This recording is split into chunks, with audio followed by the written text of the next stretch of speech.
Karena rumah Tuhan itu adalah rumah kesembuhan. Kekudusan bisa dipulihkan lewat pertobatan yang sungguh-sungguh. Catat itu. Kalau ada sepasang sejoli, pacaran lalu sudah jatuh. What to do? Kalau Anda memang berniat untuk menikah, from today onwards, mulai hari ini, buka pintu untuk terang Tuhan masuk, terang Yesus masuk. Mulai hari ini, be accountable, belajar bertanggung jawab dan mempertanggungjawabkan diri bukan hanya kepada Tuhan yang tidak kelihatan. Itulah sebabnya kebobolan, karena kita merasa nggak ada yang lihat kita. Mulai cari mentor-mentor yang baik. Kalau bisa orang tua, demikian pula gembala atau pemimpin rohani yang di dalam gereja. Bersyukur untuk penggembalaan yang sehat. Belajar untuk mempertanggungjawabkan diri. Belajar untuk diaudit hidupnya.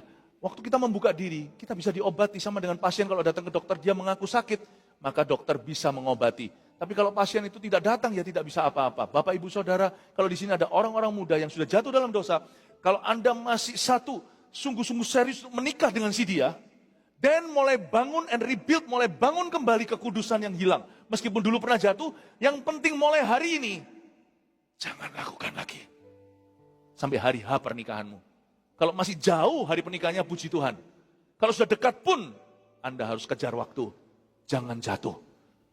Dipulihkan. Tapi kalau Anda tidak mau jadi sama orang ini akhirnya, jadi sama orang lain. Tapi kalau Anda masih akan menikah dengan seseorang, then be serious with life. Mari kita serius dengan Tuhan. Mulai hari ini, yang penting, dulu aku pernah jatuh. Saya pernah sekali tanya sama pasangan, tak lama yang lalu yang saya berkati. Berapa saat yang lalu.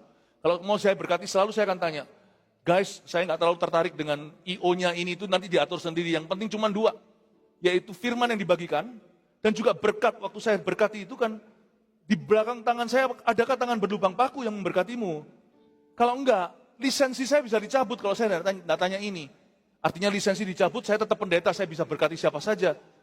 Tapi sudah tidak ada penyertaan Allah dalam berkat-berkat yang saya ucapkan. Saya harus serius, saya punya nurani di hadapan Yesus. Saya berkata sama pasangan-pasangan yang mau saya berkati, di gereja saya selalu tanya sama mereka, have you done it? Di dalam gereja kita terakhir pasti ada pertanyaan itu. Tak terkecuali anak-anak kami sendiri nanti. Kalau sampai dia jawab saya dan dia bohong, saya lisensinya nggak dicabut. Saya ditipu, saya tumpang tangan. Orang itu nanti akan heran.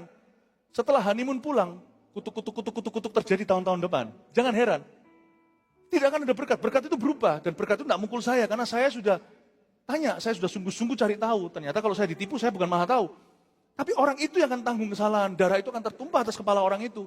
Tapi kalau semuanya saya tidak tanya, Tuhan akan berkata, kenapa kamu berkati yang tidak aku berkati? Karena orang masuk ke pelaminan itu harus satu kalau bisa dalam kekudusan. Tapi kalau nggak bisa dalam pertobatan.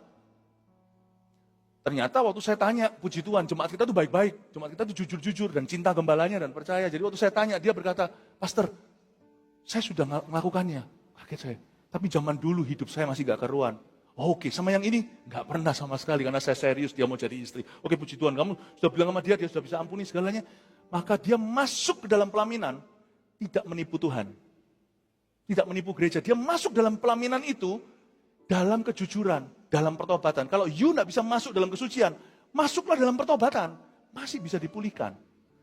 Dan saya beritahu bocoran ya. Saya selalu ngomong sama pasangan-pasangan yang pernah jatuh.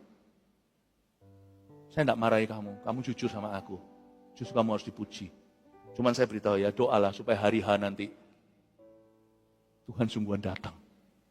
Tapi harusnya mengenal sifat Tuhan yang cinta orang berdosa yang bertobat. Tak ada alasan saya untuk meragukan bahwa Tuhan akan datang untuk memulihkan. Saya tidak akan di depan sana berkata, hello guys, orang ini pernah melakukan, saya tidak akan lakukan itu. Tapi 100% saya layani kayak begini. Tidak banyak sih. 100% saya yang terharu menangis. Gimana saya ragu Tuhan hadir enggak? Wong pendetanya aja dijamah sama Roh Kudus untuk berkati orang-orang yang harusnya tidak layak terima berkat. Tapi waktu mereka datang dalam kesucian, mereka tidak pernah jatuh. Kalau datang di depan saya berkati, saya pun menangis terharu. Saya merasa beruntung bisa memberkati cinta yang tulus dan cinta yang kudus. Paham maksud saya Bapak Ibu Saudara? Tuhan itu masih bisa pulihkan orang, asal kita tidak menipu dia. Karena Tuhan itu menghendaki kebenaran dalam batin. Mazmur 51. You see, orang yang jatuh bisa pulih. Kalau suami istri ada yang pernah selingkuh, Asal mulai hari ini kau tidak lakukan lagi. Daripada orang yang seumur hidup sampai 50 tahun pernikahan, tidak pernah selingkuh 49 tahun, tiba-tiba tahun terakhir dia selingkuh lalu mati. Celaka kan? Bukan mendingan, tapi ini adalah logika. Tahun pertama dia selingkuh, tapi 49 tahun kemudian hidup dalam pertobatan. Rayakan besar-besaran, bukan dengan uang kalau perlu sederhana, tapi besar-besaran dengan keluargamu. Di usia golden anniversary ke-50, jangan ingat dosa lamanya. He's been faithful, dia telah setia. Amin Bapak Ibu Saudara. Jangan pernah nipu Tuhan, karena kita harus menjadi orang Kristen yang sejati di dalam hati. Kekudusan ayat yang nomor 4, bisa dipulihkan lewat pertobatan yang sungguh-sungguh. Ingat Sakeus, pemungut cukai itu, seisi rumah tangganya diselamatkan karena dia berniat mengembalikan. Kelima,